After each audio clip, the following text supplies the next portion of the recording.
శ్రీమతి నమః. శ్రావణ మాసంలో వ్రతాలు నోములు అవన్నీ చేసుకుంటూ ఉంటారు కదండి. మరి వరలక్ష్మి వ్రతం చేసుకోవాలంటే ఆనవాయితీ ఉంటుందా, కలిసం పెట్టాలా, ఇంకా చాలా ప్రశ్నలు అడిగారు. వాటన్నిటికీ ఈ వీడియోలో సమాధానం మనం ఈ రోజు తెలుసుకుందాం. అసలు శ్రావణ మాసం వచ్చింది అంటేనే నోములు వ్రతాలు.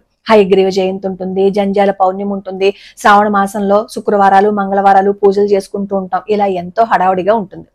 అయితే వరలక్ష్మి వ్రతం ఆనవాయితీ ఉన్నవాళ్లే చేసుకోవాలా? వరలక్ష్మి వ్రతం ఆనవాయితీ ఉన్నవాళ్లే చేసుకోవాలని కాదు, ఎవరైనా చేసుకోవచ్చు. లక్ష్మీదేవిని ఎవరు ఆరాధించద్దని చెప్తారు చెప్పండి? అందరూ ఆరాధించుకోవచ్చు. ఒకవేళ కొన్నిళ్లలో అభ్యంతరం పెడుతూ ఉంటారు. అత్తగారు అంటారు, మా ఇంట్లో ఆనవాయితీ లేదు, నువ్వు చెయ్యొద్దు అంటారు. ఆనవాయితీ లేదు, చెయ్యొద్దు అంటే మీరు అసలు చేయకండి. ఎందుకంటే అనవసరంగా గొడవలు పడి వాళ్ళతో ఘర్షణ పడి ఆ పూజ చేసుకున్న మనశ్శాంతి అనేది ఉండదు కదా. మనశ్శాంతిని పోగొట్టుకోవడం ఎందుకు? అంతకంటే మీకు ఇంటి పక్కన చుట్టుపక్కల ఎవరో ఒకరు చేసుకుంటూ ఉంటారు కదా, వాళ్ళు చేసుకుంటున్నప్పుడు ఆ పూజలో మీరు వెళ్ళి పాల్గొనండి. ఆ పూజ చూసి ఆ ప్రసాదాన్ని తీసుకుని ఆ కథని విన్నారని అనుకోండి, మీరు కూడా వ్రతం చేసుకున్న ఫలితమే. కాబట్టి ఇంట్లో గొడవలు పడకుండా చేయండి. ఎందుకంటే ఈ చారుమతీదేవి కథలో కూడా అదే కదా, కల్లో కనిపించి అమ్మవారు చెప్తే పొద్దున్నే లేచి అత్తగారికి భర్తకి చెప్తే వాళ్ళు సంతోషంగా చేయమని అంగీకరిస్తారు. అంటే మన ఇంట్లో పరస్పర సహకారం ఉండి ఎటువంటి పొరపచ్చాలు లేకుండా అన్యోన్యంగా ఉండాలి ముందు. అలా అన్యోన్యంగా ఉండి ఇంట్లో చేసుకున్నాం అనుకోండి, ఫలితం ఉంటుంది.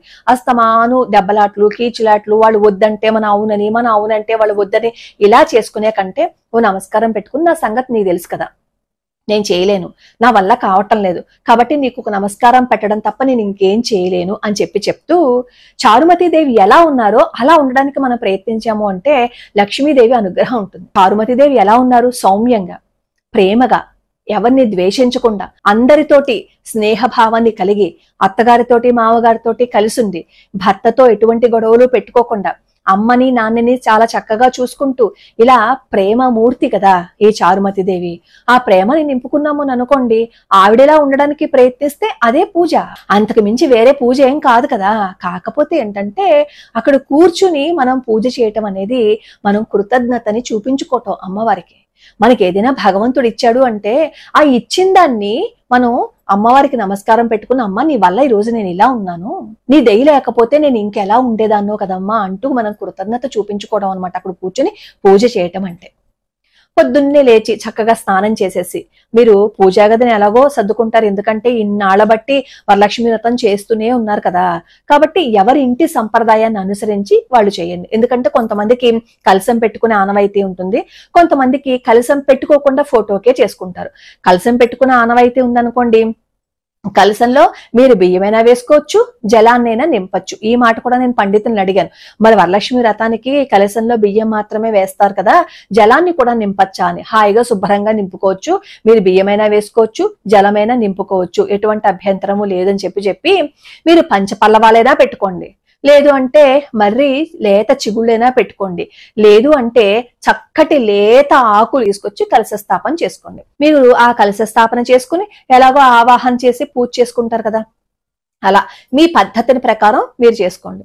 మాకు కలశ స్థాపన పెట్టుకోవడం లేదు, ఆనవాయితీ లేదు, మాకు రాదు అంటారా, ఫోటోకే చక్కగా లలితా సహస్రనామంతో మీరు అమ్మవారికి పూజ చేయండి. లేదు అంటే లక్ష్మీ సహస్రనామ స్తోత్రం వస్తుంది కదా, లక్ష్మీ సహస్రనామ స్తోత్రంతో పూజ చేయండి.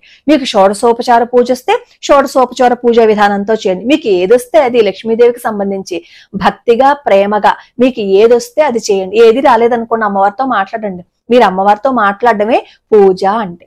అయితే చాలా మంది ఏమడుగుతారంటే, మరి బిందికి చీర కట్టి దాని మీద ముఖాన్ని పెట్టి పూజ చేయొచ్చా అని అడుగుతారు. అది మీ ఇష్టం అండి, మీ ఓపిక.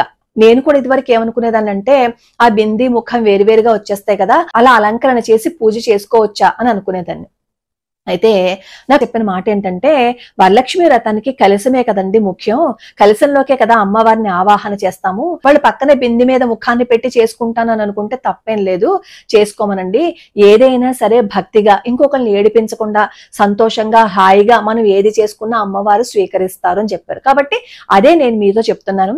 ఒకవేళ మీరు అలా బింది పెట్టుకుని మేము ముఖాన్ని పెట్టుకుని అలంకరించుకుంటాము అంటే అలంకరించుకోండి, లేదు అంటే కలశం పెట్టుకుంటాము అంటే కలశం పెట్టుకోండి, లేదు అంటే ఫోటోకైనా చేసుకోండి. మా ఇంట్లో లక్ష్మీదేవి ఫోటో లేదు అంటారా, మీకు విగ్రహం ఉంటే విగ్రహానికి చేసుకోండి, లేదు అంటే లలిత అమ్మవారి ఫోటో ఉంటే లలిత అమ్మవారి ఫోటోకి మీరు పూజ చేసుకోండి, అది మీ ఇష్టం అనమాట. అయితే మరి గాజుల దండ అవి వేసుకోవచ్చా అమ్మవారికి అని అడుగుతున్నారు. వేయచ్చు శుభ్రంగా, ఎటువంటి అభ్యంతరము లేదు. మనకి దేవాలయాల పెద్ద పెద్ద దేవాలయాల్లోనే అమ్మవారికి గాజుల దండ వేస్తారు. అంటే అంత అందంగా అమ్మవారిని అలంకరించుకోవడం అన్నమాట.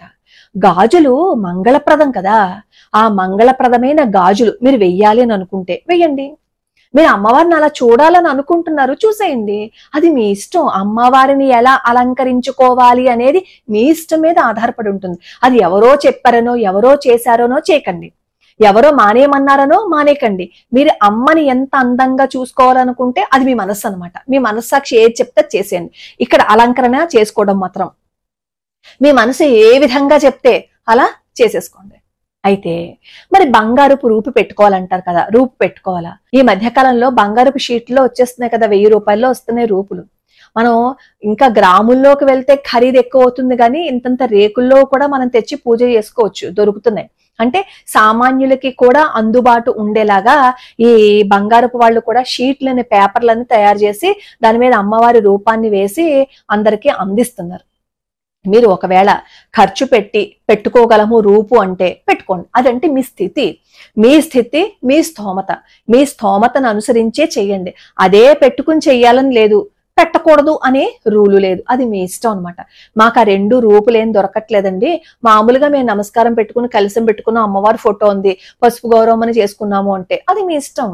మీరు ఎలా చేసుకోవాలని అనుకుంటే అలా చేసుకోండి. కానీ వ్రతం చేసేసుకున్న తర్వాత మాత్రం ముత్తైదువులను పిలిచి తాంబూలం ఇవ్వండి. తాంబూలం కూడా ఇవ్వాలి, పసుపు కుంకుమ, తమలపాకులు, వక్క, అరటి పండు పెట్టి, మీకు స్థితి ఉంటే జాకెట్టు, లేదు అంటే చీర, అలా తాంబూలం ఇవ్వాలి. తాంబూలం ఇవ్వడం మాత్రం మీరు మర్చిపోకండి. అలాగే సద్బ్రాహ్మణుడికి కూడా దక్షిణని సమర్పణ చేయండి. మనం ఏదైనా వ్రతం చేశాము అంటే దక్షిణ సమర్పణ చేయకపోతే వ్రతం పూర్తయినట్లు కాదు. అలానే మరి ఆ రోజు ఉపవాసం ఉండాలా? చాలా మంది ఏం చేస్తారంటే పొద్దున్నుంచి ఉపవాసం ఉండి సాయంత్రం పూజ చేస్తారు, చేసి అప్పుడు భోజనం చేస్తారు. కొంతమంది ఏం చేస్తారంటే పొద్దున్నే పూజ చేసుకుంటారు. మీరు పొద్దున్న చేసుకున్నా సాయంత్రం చేసుకున్నా అది మీ ఇష్టం, మీ ఓపిక. మీరు ఎప్పుడు అమ్మవారిని పూజించాలని అనుకున్నారో ఆ రోజు అప్పుడు పూజించుకోండి. అది పొద్దున్న కానీ సాయంత్రం కానీ. ఉపవాసం ఉండగలిగారు అని అనుకోండి, మంచిదే. ఉపవాసం ఉండలేకపోయారు అని అనుకోండి, పూజ అయ్యే వరకు కాస్త మీరు అన్నం తినకుండా పూజ చేసిన తర్వాత అప్పుడు మీరు భోజనం చేయండి.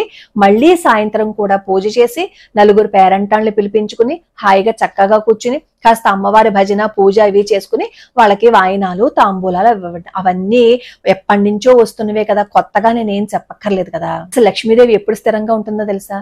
ఇంట్లో బూజులు ఉండకూడదు, శౌచాన్ని పాటించాలి, ఇంట్లో అస్తమాను అందరినీ తిట్టకూడదు, ఎవరిని పడితే వాళ్ళని దూషించకూడదు, పెద్దవాళ్ళని మనం గౌరవించాలి, సంధ్యా సమయంలో నిద్రపోవటం, తల దువ్వటము ఇలాంటివి చేయకూడదు. ఇంటికి ఎవరైనా వస్తే వాళ్ళకి భోజనం పెట్టాలి, సద్బ్రాహ్మణులని గౌరవించి వాళ్ళకి దక్షిణ ఇవ్వాలి. మనం ఎప్పుడూ పరుషంగా లేకుండా సౌమ్యంగా మార్ధవంగా ప్రేమగా ఉంటే లక్ష్మీదేవి అక్కడికి వచ్చి కూర్చుంటుంది. చారుమతీదేవి కథలో మనకి ఆ కథ చదివినప్పుడు తెలుసుకోవాల్సిన విషయాలు అదే. ఏదో ఆ మంత్రాలు కాస్త చదివేశాము, ఆ వ్రత కథ ఏదో చదివేశాము కాదు. ఆ వ్రత కథలో చారుమతీదేవి ఎలా ఉన్నారో అలాగే మనం ఉంటే లక్ష్మీ అనుగ్రహం ఆటోమేటిక్ గా వస్తుంది, మనం అడగక్కర్లా. మన ప్రవర్తనని మనం మార్చుకుంటే లక్ష్మీ అనుగ్రహం ఉంటుంది. ఇంద్రుడంతటి వాడే అహంకారంతో ఉంటే లక్ష్మీదేవి వెళ్ళిపోయింది. మనం ఇంద్రకృత లక్ష్మీ స్తోత్రం చదువుకుంటున్నాం కదా, ఆ ఇంద్రుడి అహంకారానికి లక్ష్మీదేవి వెళ్ళిపోతే మళ్ళీ లక్ష్మీ అమ్మవారిని ప్రసన్నం చేసుకోవటం కోసం స్తుతి చేశాడు, స్తోత్రం చేశాడు, తన ప్రవర్తనని మార్చుకున్నాడు. అప్పుడు మళ్ళీ లక్ష్మీదేవి అనుగ్రహించింది. మనం మన ప్రవర్తనని మార్చుకోనంతసేపు దుర్బుద్ధితో దురాశతో అస్తమాను ఇంకొకళ్ళని తిడుతూ అస్తమాను ఇంకొకళ్ళని ద్వేషిస్తూ ఉన్నాము అంటే నువ్వు 100 పూజలు చేయి, మన ఇంట్లో లక్ష్మీదేవి ఉండదు.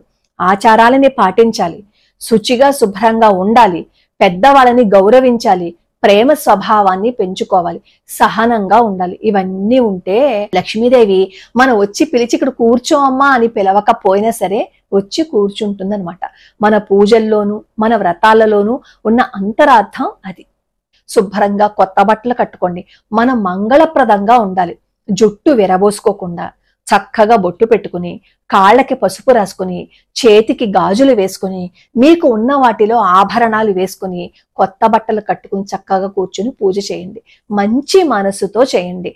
మంచి మనసే మీకు అందమైన ఆభరణం. మన దగ్గర ఆభరణాలు లేవని మనం ఏమీ బాధపడక్కర్లా. మంచి మనసే ఆభరణంగా మనం అమ్మవారికి నమస్కారం పెట్టి మీరు ఏది చేయగలిగితే అది చేయండి. అసలు ఏ వాయినాలు ఇవ్వాలి, ఏ ప్రసాదం చెయ్యాలి, అవన్నీ వ్రత కథలోనూ ఉంటాయి. మీ కుటుంబంలో ఆచారాలు సంప్రదాయాలు ఎలా ఉంటాయో అలా ఎలాగో చేసుకుంటారు. కాబట్టి మీ ఇంటి విధి విధానాలను అనుసరించి మీరు పూజ చేసుకోండి.